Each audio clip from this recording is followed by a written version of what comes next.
Cerita dikanjut dengan kemunculan gerbang Yuan yang membuat suasana hening dan mencekam. Mereka dipimpin Yuan Chang, sosok terkuat di antara para generasi muda di wilayah Shuan Timur. Yuan Chang kemudian mengalihkan pandangannya ke arah istana kemurnian tertinggi 9 surga, tepatnya kepada Ling Qingzu yang berdiri di atas teratai hijau. Dengan senyum ramah, ia menyampaikan harapan agar Ling Qingzu bersikap ringan tangan bila mereka bertemu di wilayah iblis unik. Ling Qingzu menanggapinya dengan rendah hati, namun sesaat kemudian tanpa disadari siapapun matanya melirik ke arah Lindong. Menyadari hal itu, Yuan Chang pun mengalihkan perhatiannya ke Sekte Dao. Aura para murid Sekte Dao langsung menegang sementara Yuan Chang menyapa Ying Xiaoxiao dan Wang Yan sebagai kenalan lama. Di balik suaranya yang lembut tersimpan niat dingin yang membuat suasana mengeras. Ketika pandangannya berhenti pada Lindong, Yuan Chang menyinggung pilihan Lindong yang menolak gerbang Yuan dan memilih Sekte Dao. Ia lanjut berkata bahwa Lindong bisa bersinar hanya karena kelemahan sektenya saat ini. Ucapan itu seketika memicu kemarahan tersembunyi di pihak Sekte Dao. Namun Lindong tetap tenang dan Lindong lanjut menanggapi dengan sebuah peringatan tentang masa lalu. Lindong berkata bahwa bukankah Zotong dari Sekte Dao pernah mengalahkan 3 raja kecil gerbang Yuan hingga 1 tewas, 1 terluka, dan 1 melarikan diri. Keributan pun menyebar di langit karena banyak yang tidak menyangka Lindong berani membalas Yuan Chang secara langsung. Sementara itu Lei Qian dan Ling Zhen pada saat ini bereaksi dingin, namun Yuan Chang menghentikan mereka. Dengan senyum yang kini dipenuhi kegelapan, Yuan Chang menyatakan bahwa Sekte Dao tampaknya belum cukup belajar selama bertahun-tahun. Ia juga menyarankan agar mereka berdoa selama kompetisi sekte besar berlangsung. Ancaman itu tidak diucapkan secara terang-terangan, tetapi niat membunuhnya jelas terasa. Sementara itu Lindong membalas dengan tenang bahwa tidak ada kesimpulan yang pantas diambil sebelum akhir. Di dalam hatinya, Lindong menguatkan tekad untuk bertarung habis-habisan dalam kompetisi sekte besar ini. Yuan Chang hanya tertawa ringan dan menarik diri sementara Lei Qian dan Ling Zhen tersenyum dingin. Mereka menyadari bahwa niat membunuh Yuan Chang telah benar-benar terpicu. Setelah ketegangan mereda, Lindong lanjut bertanya apakah Yuan Chang adalah yang terkuat di antara generasi muda wilayah Shuan Timur. Ying Xiaoxiao menggeleng dan menyebut satu nama lain, yakni Chen Gui yang memiliki julukan topeng hantu. Ia adalah sosok misterius yang tidak berasal dari sekte manapun dan pernah bertarung imbang dengan Yuan Chang. Mendengar hal itu, Lindong menyadari bahwa dunia ini masih menyimpan banyak ahli tersembunyi. Singkat cerita, penghalang spasial wilayah iblis pada akhirnya mulai beriak, menandakan bahwa pembukaannya sudah dekat. Di kejauhan ratusan kilometer dari sana, 2 sosok melesat seperti kilat menuju lokasi kompetisi sekte besar. Salah satunya mengenakan setengah topeng hantu, sementara yang lain adalah seorang wanita muda yang bergerak tanpa ragu. Pria bertopeng itu menenangkan rekannya agar tidak terburu-buru, namun wanita tersebut justru mempercepat laju dan berkata bahwa ia sedang mencari seseorang yang penting. Sementara itu kembali ke pusat kompetisi, aura dingin dan gelap perlahan menyebar dari balik penghalang. Lindong memandangi pemandangan itu dengan rasa ingin tahu. Lindong menyadari bahwa tempat ini pernah menjadi medan perang besar yang mengguncang bumi dan mungkin menyimpan jejak rahasia para ahli puncak masa lalu. Melihat perubahan itu, Ying Xiaoxiao segera mengingatkan seluruh murid Sekte Dao agar saling menghubungkan aura saat mereka masuk. Menyadari bahaya jika terpisah, para murid pun menjawab dengan serius. Ketegangan pun meningkat karena semua orang tahu daerah iblis unik bukan tempat yang memaafkan kesalahan. Lindong kemudian menanyakan bagaimana cara mereka bisa kembali. Ying Xiaoxiao menjelaskan bahwa di bagian terdalam terdapat formasi besar tempat seluruh murid sekte super akan berkumpul. Namun di sana juga konflik lama dengan gerbang Yuan akan kembali tersulut. Ia mengingatkan bahwa pada kompetisi sekte besar sebelumnya, kakak senior Wang Yan tewas saat melindungi murid Sekte Dao. Penjelasan itu seketika membuat suasana semakin berat. Wang Yan mengepalkan tangan sementara Lindong hanya menepuk bahunya dengan tenang. Ia kemudian memahami bahwa daerah iblis unik adalah tempat tanpa aturan di mana pembunuhan tidak akan dipertanyakan dan dendam hanya akan semakin dalam. Tak lama kemudian, ruang di langit akhirnya runtuh sepenuhnya membentuk pusaran raksasa. Angin menderu dan tak terhitung sosok pada akhirnya bergegas masuk. Menyadari hal itu, Ying Xiaoxiao memimpin murid Sekte Dao untuk segera bergerak. Kekuatan Yuan menyatu membungkus mereka menjadi satu kesatuan cahaya sebelum melesat masuk ke pusaran dan menghilang dari pandangan. Sementara itu, di dalam daerah iblis unik, kegelapan membentang tanpa akhir. Tanah suci itu dipenuhi dengan aura pembunuhan murni, sisa dari pertempuran kuno yang menghancurkan segalanya. Raungan tanpa kehidupan kadang terdengar menekan jiwa siapapun yang mendengarnya. Keheningan itu akhirnya pecah ketika retakan muncul di atas langit. Cahaya itu jatuh ke tanah memperlihatkan ratusan murid Sekte Dao yang dipimpin oleh Ying Xiaoxiao. Mereka lanjut mengamati sekeliling dengan waspada dan menyadari bahwa sebagian besar orang akan tersebar secara acak. Dengan begitu, maka kemungkinan bertemu dengan gerbang Yuan dalam waktu dekat cukup kecil. Namun sebelum mereka sempat bergerak jauh, Lindong tiba-tiba merasakan bahaya. Lindong menghentakkan kaki ke tanah dan membuat bumi retak.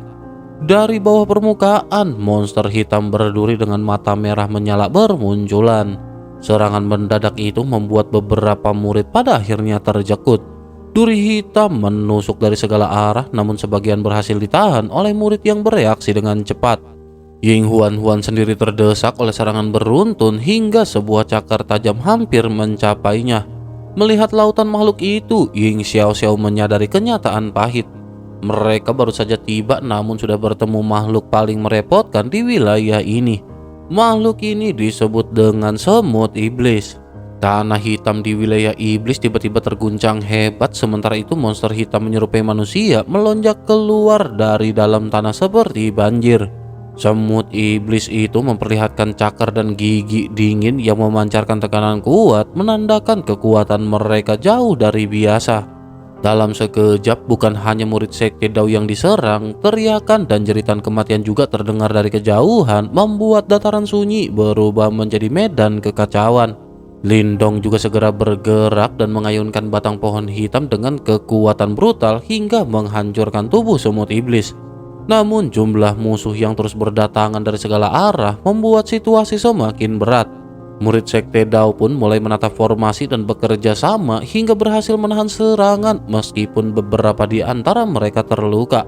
Namun sesaat kemudian keadaan berubah ketika Ying Huan menyadari bahwa semut-semut iblis itu justru berfokus menyerangnya. Lindong pun segera memahami penyebabnya.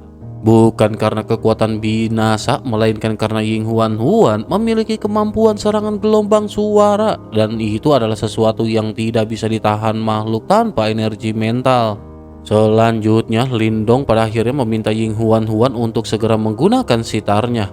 Gelombang suara lembut namun aneh menyebar dan reaksi pun langsung terlihat. Semut iblis melambat lalu satu persatu tumbang dan berjatuhan pingsan. Ancaman yang sebelumnya mematikan kini tak berdaya, membuat semua orang tertegun oleh keseimbangan alam yang aneh itu. Menyadari kesempatan telah datang, kelompok Sekte Dao pada akhirnya bersiap mundur. Namun Ying Huan merasakan sesuatu yang ganjil di bawah tanah. Dengan gelombang suara lain, tanah terbuka dan memperlihatkan batu coklat besar di mana ada beberapa mayat mumi duduk bersila. Setelah diperhatikan, Ying Xiaoxiao menemukan bahwa di dantian mayat-mayat itu terdapat cahaya putih berisi manik tulang kehidupan misterius. Wang Yan juga menyimpulkan bahwa mereka semasa hidup adalah ahli tingkat kehidupan misterius. Benda itu mengandung ki kehidupan yang sangat murni dan memiliki daya tarik besar bagi para praktisi nirwana tingkat puncak. Kini jelaslah sudah alasan kemunculan lautan semut iblis di mana mereka menjaga harta ini. Setelah mempertimbangkan sejenak, Lindong dan Ying Xiaoxiao pada akhirnya memutuskan untuk mengambilnya meskipun kegelisahan samar muncul di hati Ying Huan. Namun tepat saat keputusan itu diambil, suara siulan pedang mengguncang udara.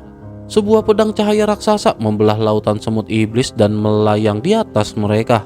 Dari sana muncul kelompok sekte pedang dipimpin oleh Shelling yang langsung memusatkan perhatian pada manik tulang kehidupan misterius. Dengan senyum penuh arti, Shelling mengusulkan pembagian harta secara merata.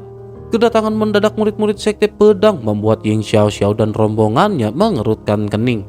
Mereka tidak menyangka sekte lain juga dikirim ke wilayah ini. Terlebih lagi para murid Sekte Pedang tampaknya telah menyadari keributan akibat lautan semut iblis. Sementara itu Lindong dengan tenang mengamati pihak Sekte Pedang. Ia menyadari bahwa selain Sheling yang telah mencapai puncak tahap 9 Nirwana, masih ada satu murid lain dengan tingkat kekuatan serupa. Meskipun kekuatan itu sedikit lebih lemah jika dibandingkan dengan jajaran Sekte Dao, pertempuran terbuka tetap akan menimbulkan korban di kedua belah pihak. Menyadari hal itu, Lindong menoleh ke arah Ying Xiaoxiao dan melihat kegelisahan yang sama. Mereka telah bermusuhan dengan gerbang Yuan dan menambah musuh baru jelas merupakan pilihan paling berbahaya. Di tengah-tengah kebuntuan itu, Ying Huan-Huan mendekati Lindong dan berbisik agar membiarkan Sekte Pedang mengambil manik kehidupan misterius terlebih dahulu. Lindong sempat terjekut, namun setelah melihat kilatan licik di mata gadis itu dan mengingat kepekaannya sebagai reinkarnator, Lindong akhirnya menyetujui saran tersebut. Selanjutnya, Lindong mengajukan pembagian secara langsung. 4 manik kehidupan misterius akan dibagi rata, 2 untuk Sekte Dao dan 2 untuk Sekte Pedang. Keputusan ini mengejutkan banyak murid Sekte Dao, namun tidak ada satupun di antara mereka yang berani menyanggah. Di sisi lain, Sheling pun menyambut tawaran itu dengan gembira dan segera bertindak. Ia memadatkan aura pedangnya menjadi tangan cahaya untuk mengambil manik-manik tersebut. Namun saat tangan cahaya itu menembus tanah, perubahan mendadak terjadi. Fluktuasi aneh muncul dari dalam mayat-mayat di bawah, membuat mata Lindong menyusut tajam. Keempat mayat itu tiba-tiba membuka mata merah mereka dipenuhi ki iblis yang dingin dan haus darah. Tanpa esmoni, mereka mengayunkan tangan layu mereka dan menghancurkan tangan cahaya tersebut. Selanjutnya mereka melancarkan serangan balik yang menghempaskan murid-murid Sekte Pedang. Serangan itu memaksa Sekte Pedang bertahan dengan susah payah. Meski mereka menggunakan teknik pedang gabungan, kekuatan simbol hitam dari mayat-mayat itu tetap membuat beberapa murid terluka parah. Dari kejauhan, murid-murid Sekte Dao menyaksikan dengan wajah terjekut sekaligus bersyukur karena mereka tidak bertindak lebih dulu. Ying Xiaoxiao juga segera menyadari kebenaran di balik kejadian tersebut. Keempat mayat itu adalah mayat iblis, jasad para ahli kuno yang terkorosi ki iblis dan berubah menjadi monster tanpa rasa takut maupun rasa sakit. Kekuatan mereka mungkin tidak seutuh saat hidup, namun masing-masing setara dengan ahli setingkat Lei Qian. Mendengar penjelasan itu, Lindong ada akhirnya segera mengambil keputusan. Ia memerintahkan seluruh murid Sekte Dao untuk mundur dan melepaskan manik kehidupan misterius. Harta seberharga apapun tidak akan ada artinya jika harus ditebus dengan nyawa. Ying Xiaoxiao dan Wayang pun menekan keengganan mereka dan memimpin pasukan untuk mundur. Melihat Sekte Dao yang mundur, Sheling pun segera mengambil keputusan serupa. Ia sadar Sekte Pedang juga tidak akan mampu menghadapi keempat mayat iblis tersebut. Kedua belah pihak pada akhirnya berpisah dan melarikan diri ke arah yang berbeda. Namun meskipun begitu, bahaya tetap belum berakhir. Keempat mayat iblis bangkit sepenuhnya dan mengejar mereka semua. 2 mayat mengejar Sekte Pedang, sementara 2 lainnya mengunci aura Sekte Dao dan melesat tanpa henti. Saat melarikan diri, Wang Yan dan Ying Xiaoxiao menyadari bahwa mereka masih diburu. 2 mayat iblis terus mendekat, tidak menunjukkan tanda akan berhenti. Lindong pun pada akhirnya segera berpikir cepat. Setelah menimbang kekuatan semua pihak, Lindong mengusulkan rencana beresiko. Ying Xiaoxiao dan Wang Yan akan memimpin seluruh murid untuk menghabisi satu mayat iblis, sementara Lindong akan memancing mayat lainnya dan menghadapinya sendiri. Keputusan itu seketika mengejutkan semua orang. Menghadapi mayat iblis sendirian nyaris sama dengan mempertaruhkan nyawa. Namun Lindong telah bertekad karena banyak tekniknya tidak bisa digunakan jika berada di tengah kerumunan. Di saat keheningan menyelimuti rombongan, Ying Huan-Huan pada akhirnya maju dan menyatakan akan ikut bersama dengan Lindong.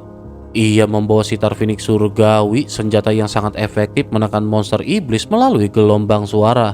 Mendengar hal tersebut, Lindong pada akhirnya menyetujuinya. Setelah keputusan dibuat, rombongan Sekte Dao pada akhirnya berhenti di udara dan berbalik. Dari kejauhan, dua sosok dengan aura kuat akhirnya mendekat membawa tekanan menakutkan.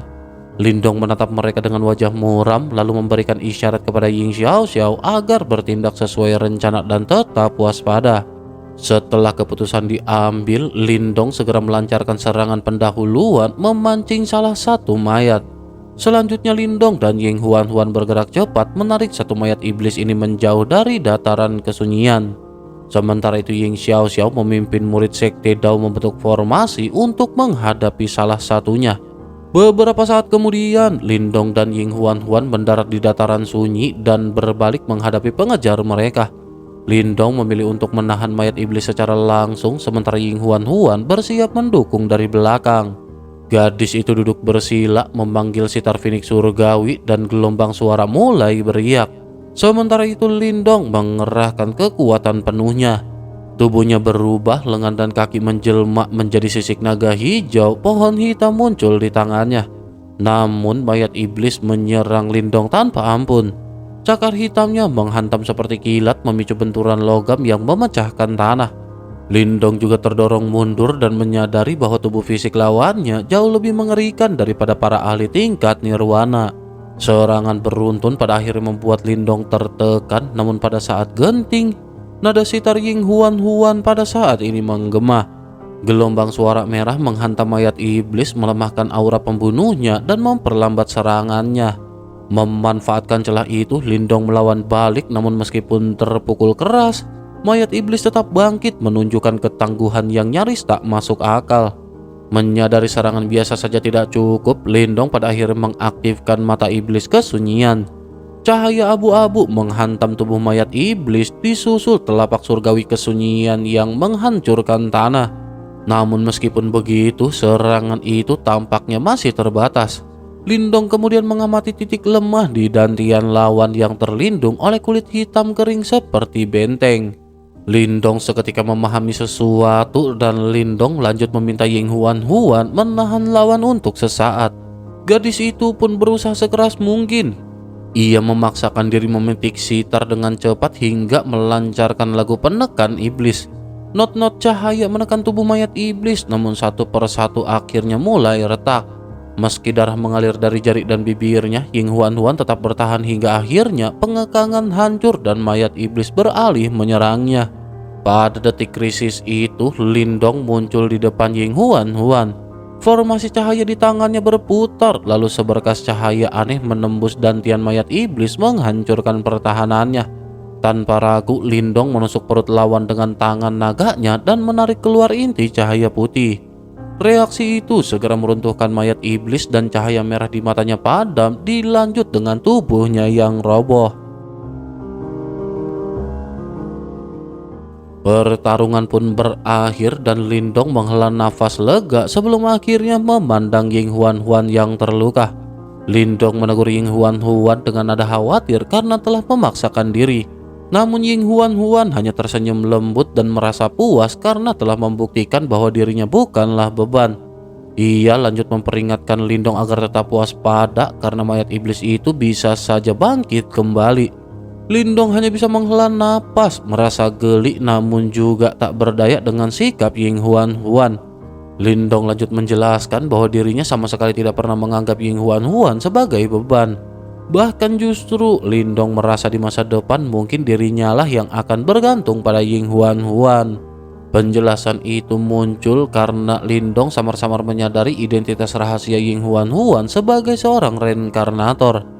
Sementara itu Ying Huan tidak sepenuhnya memahami maksud Lindong, namun ia tetap tersenyum cerah. Setelah berpikir sejenak, Ying Huan berkata bahwa jika hari itu benar-benar tiba, ia tidak akan menyalahkan Lindong dan justru akan melindunginya. Selanjutnya Ying Huan tertawa kecil seolah membayangkan Lindong yang biasanya tangguh kini berada di balik perlindungan Ying Huan. Lindong hanya menggelengkan kelapa dan memilih menghentikan pembicaraan itu. Selanjutnya, perhatiannya tertuju pada cahaya putih hangat di tangannya. Di dalamnya berputar sebuah pil kecil yang memancarkan kehidupan murni dan vitalitas tanpa batas. Ying Huan pun mendekat dan mengenali benda itu sebagai manik tulang kehidupan misterius. Lindong mengangguk, merasa cukup beruntung bisa mendapatkannya setelah pertarungan berat melawan mayat iblis. Setelah menyimpan manik tulang kehidupan misterius, pandangan Lindong kembali tertuju pada tubuh mayat iblis yang roboh. Menyadari kekuatan fisik iblis tersebut, ia merasa sayang jika harus meninggalkannya begitu saja. Ying Huan juga menjelaskan bahwa tubuh seperti itu biasanya dimanfaatkan oleh Sekte Seribu Boneka untuk dijadikan boneka tempur, namun prosesnya berbahaya karena Ki Iblis dapat mengikis pikiran. Mendengar penjelasan itu, Lindong justru pada akhirnya terinspirasi. Lindong mempertimbangkan untuk menanamkan roh Yuan miliknya ke dalam tubuh iblis tersebut agar bisa mengendalikannya secara langsung. Ying Huan terjekut dan segera menolak ide itu karena menyadari betapa berbahayanya Ki Iblis bagi roh Yuan biasa. Namun Lindong pada saat ini masih tetap tenang. Lindong kemudian memperlihatkan roh Yuan miliknya yang dilindungi oleh simbol leluhur pelahap. Simbol misterius itu memancarkan kekuatan pelahap, dan menyadari hal itu, Ying Huan akhirnya menghela napas lega dan setuju untuk berjaga. Selanjutnya Lindong duduk bersila dan mulai menenangkan kekuatannya. Dengan tekad bulat, Lindong mengirim roh Yuan ke dalam tubuh mayat iblis. Reaksi pada akhirnya seketika terjadi. Ki iblis hitam meledak keluar, berusaha mengikis cahaya keemasan dari roh Yuan. Namun simbol leluhur pelahap segera muncul, berubah menjadi lubang hitam yang menelan seluruh Ki Iblis yang mendekat. Menyadari bahwa Ki Iblis itu tidak memberikan manfaat, Lindong dengan tegas memusnahkannya. Setelah Ki Iblis itu perlahan surut, Lindong pada akhirnya mengirimkan perintah batin. Mayat iblis yang semula tak bergerak tiba-tiba bangkit, membuat Ying Huan terjekut sebelum akhirnya menyadari bahwa iblis itu kini berada di bawah kendali Lindong. Mayat iblis itu kini berkilau keemasan samar tanpa keganasan sebelumnya, berdiri di sisi Lindong seperti penjaga setia. Lindong pun tersenyum puas. Ia menyadari bahwa hasil ini jauh lebih berharga daripada manik tulang kehidupan misterius, karena mayat iblis tersebut merupakan kekuatan tempur yang nyata yang bisa membantu mereka menghadapi gerbang Yuan. Namun selanjutnya Lindong pada saat ini kembali teringat pada kelompoknya. Lindong pun segera mengambil keputusan untuk kembali. Lindong khawatir kelompok tersebut kesulitan menghadapi mayat iblis lainnya. Setelah sepakat, Lindong segera bergerak diikuti dengan Ying Huan, sementara mayat iblis melangkah di belakang mereka seperti bayangan setia.